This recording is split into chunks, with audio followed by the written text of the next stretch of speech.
There's a massive difference between generic practice and deliberate practice. And the difference is maybe the reason why you can't take your game to the next level. And it seems like you hit balls and you practice, but it just does not seem to change. Let me tell you about the difference of this and then challenge you to change your practice from generic practice to deliberate practice. So the big question is this: how do passionate golfers like you and I develop a stock shot day in and day out? A stock shot that's as reliable as the sun coming up in the morning. That's the question, and this podcast is the answer. Welcome to Stock Shot Secrets. All right, so we're going to dive into how to actually go about getting better through your practice. But I want to kick this off with an audio clip from one of my favorite sports psychologists. His name is Doctor Michael Gervais. Now, this is taken from a book called Compete to Create, which he co-wrote with my boy Pete Carroll, right? Seahawks, right? So he wrote this book. It's called Compete to Create, and he talks about Michael Gervais is one of the leading sports psychologists, right? Like, worked with the Seahawks, worked with Russell Wilson, tons of Olympians. Like, this guy knows his stuff. And I want you to listen to what it is, and we're going to break down exactly what it means when he's talking to it. So listen to this quote. Crucial distinction between generic practice and what he calls deliberate practice. Deliberate practice is goal-driven, constantly pushing up against the edges of one's comfort zone to hone specific abilities. It uses feedback loops to pinpoint weaknesses. It's a more detailed, focused approach to getting better. And it's hard to do. Hard to sustain the amount of energy to practice this way, day in and day out. Okay, so let's break this down. The first thing he says is that it's goal-driven. So, like, if you take it from, say, Tony Robbins, right? Tony Robbins has an amazing video podcast series called Massive Action Plans, right? And Tony Robbins, who's one of the leading, like, life coaches in the world, talks about how if you ever want to actually go about doing something, you first have to have a plan. If you don't have a plan, it's just chaos. So the question is I would sit, if you were sitting here right here with me at this table, I would say, hey, why are you here? Like, why is it that you want to get better? And you go, well, I want to be more consistent. I go, I know you want to be more consistent, but why do you want to be more consistent? You're like, because I want to shoot lower scores. And I go, but why do you want to shoot lower scores? What's that going to do for you? You're like, it's going to make me more happy. I go, but what? Okay, but keep going further. You go, I need to beat my father-in-law. I play every year at 4th of July, and he beats me, and that's what I have to do. Right? And I'm like, that's what the goal is, right? So everyone's got a goal, and you've got to figure out like what the vision is underneath to make it so that that becomes your deeper yes, because whatever the deeper yes is in your life will always win, right? So that would be the first thing is we got to figure out what the goal is, right? So it's goal driven.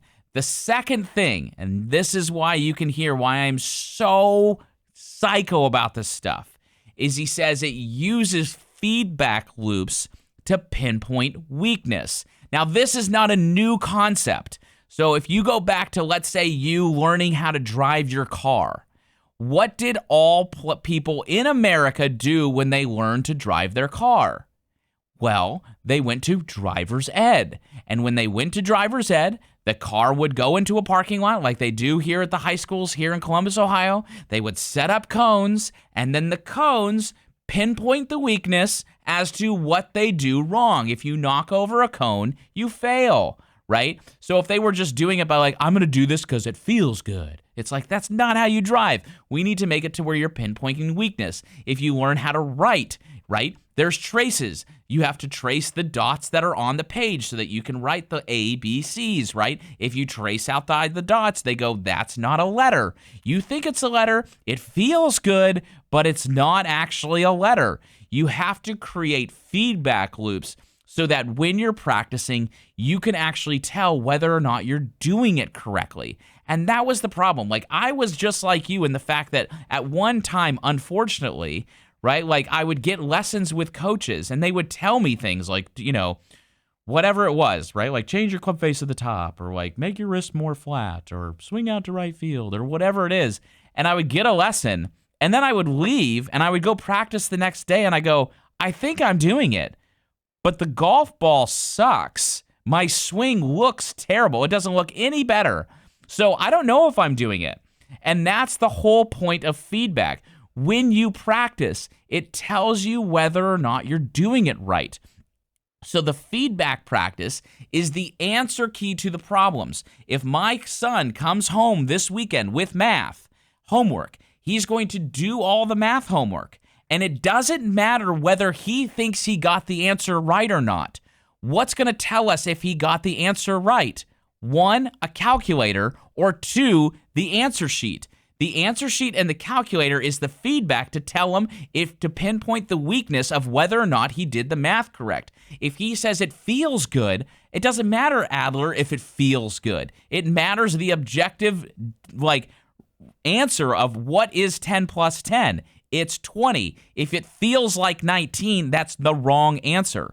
So what I'm saying is that the feedback practice makes you do it, right? And the answer key, right, would also be like video cameras, which is why it's really important for you to understand what it is that you need to look at on a video and what does pretty look like, right? So Tiger Woods, right? We talked about this in a podcast in previous episodes. He understands, he understands what he needs to do, then it looks better, then it feels better, then it performs better, then he can do it on the course, then he can do it on a tournament. So the point being is that you need to first understand what it is that you need to do, then it needs to look better. And if it doesn't look better, right? So if Ren tries to trace the letter A and she can't seem to do it, I have to throw a trace on top so she has to do it. That's where feedback practice comes in because it pinpoints weakness, right? And then the third part is it's pushing up against one's ability. So as a coach, right, you're always and as a player, you're always trying to walk the line in your competing of program, block, random, compete. You're always trying to push up against the difficulty of how hard something is, right? So if I go to the gym and Aaron, our trainer, right, and he's like, okay, Kyle, we're gonna do curls with 2.5 pounds, and I'd be like, what? Why? Right? Hey guys, I hope you are enjoying this episode of the Stock Shot Secrets podcast. If you are enjoying it, be sure to like this episode. Be sure to subscribe so you can always see when they're coming out. And most importantly, if you would be so kind to be able to share this podcast with other passionate golfers who are trying to get better and build stock shots because it grows through you sharing it. Thank you so much for tuning in. And now back to Stock Shot Secrets. So I want to do, if I'm doing weight training, I want it to be difficult. I want it to press up against my own ability. So I'm like, man, that's hard. This morning we were doing cleans and thrusters and we both were like, man, this is hard. But then I came home, took a shower and I was like, man, that was a great workout. And Leslie's like, why would you want to do that? Right? That seems terrible at 5 a.m. And I'm like, no, it's great. Right? Cause I pressed up against my own belief pattern, what I could do. And I'm like, no, I can do hard things, right? But at the same time, it can't be so hard that I'm going to fail all the time. So what I mean by that is if he was let's just say he's okay, we're going to curl 100-pound dumbbells. I go, I can't do that, right? That's not a thing, right? If I do this, I'm going to feel deflated, worthless, this is not going to be good for my confidence or anything, and it's not going to be good at all, right? So that's where with your practice, you're trying to set up feedback loops on the teacher side. I go, okay, I'm going to add this noodle like this. And then I do it, and I'm like, okay, how's that look? And then I'm like, oh, he kind of sucks inside. I'm going to add the cone. And then I do that, and I'm like, okay, he's handling it. Now, if the guy's if I'm reading him, and I'm like, this is about as much as he can take, then I'll leave it there. Because I'm treading on the line of this cliff of I quit? No, I can do it. I quit? No, I can do it.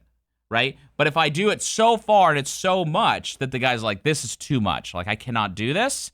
Then I go, okay, I took it too far. But I also don't want it too easy. And the same thing needs to go with how you compete, right? Because you want to have the games that you're competing with at the end of your practice of program, block, random, compete. You want to have those competing games be something that causes frustration, but at the same time, you win, just like a workout, right? You want it to be to where on the last rep, you're like, and then you're like, oh, I can't do it anymore. You drop the weight, right? That's the way you want your competitions to be, to where you go, oh, yeah, you're and you fail, and then you fail, and then you fail, and then you get it. You're like, yeah, I did it. I'm amazing, right? So that's the way you want to compete.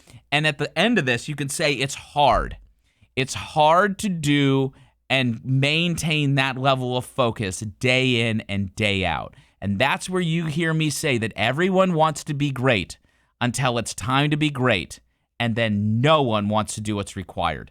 Everyone wants to shoot lower scores, but you have to do the hard things to shoot lower scores. You're not just going to wake up and piss excellence. You actually have to train it. It's how you practice, and how you practice determines how you play. You can't just, so that's where it's like, being honest, friends, like if you guys are like not practicing, then you have no right to complain about playing bad. So like, I really like tennis.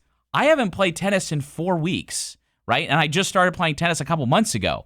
So if I went and played a match or I went and hit, like if I do that and I suck, it's like, well, Kyle, like, you suck. You don't practice.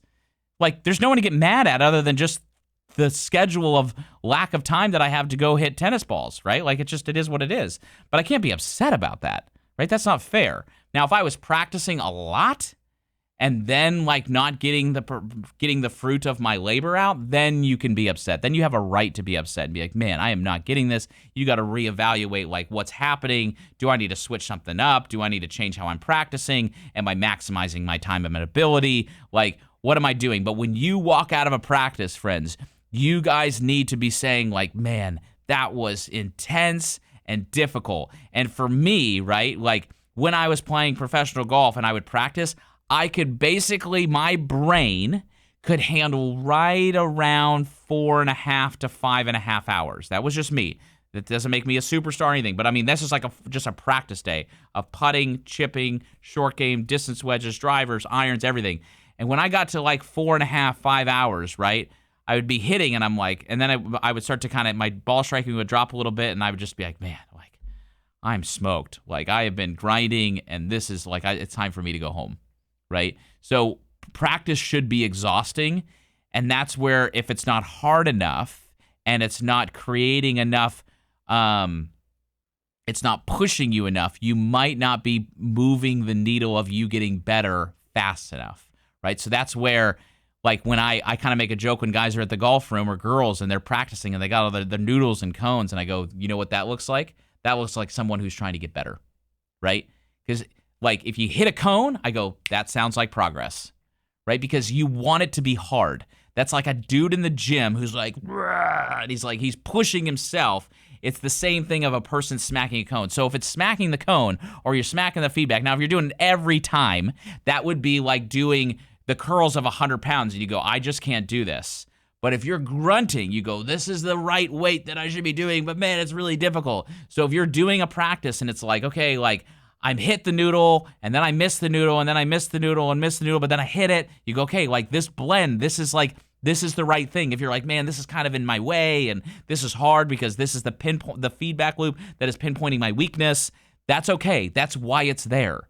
If you missed it all the time, that would be like you doing 2.5-pound weight curls, and you'd be like, this is worthless. Why am I doing this, right? But if it's hard, that's progress. So try to challenge yourself in practice that you're actually moving the needle and getting better because you need a goal. Then you need to push up against your own limits with feedback practice, and it should be mentally difficult to get through the practice because it's so difficult, and that is the sound of progress. So let's go try it. Hey guys, thank you so much for listening to the latest episode of Stock Shot Secrets. Now, as a listener of Stock Shot Secrets, I want to make sure that you have the opportunity to get better. So if you were to go to stockshotclub.com, I'm going to give you 7 days free access where you can send us your video and we will give you personalized individual attention as to what you need to do so that you can start building stock shots. So just go to stockshotclub.com and register there. We'll give you 7 days free where you can try it. And then if we like it, you can stay inside the Stock Shot Club where we can become your coach and walk with you for your entire journey. Thank you so much. And be sure to go visit stockshotclub.com.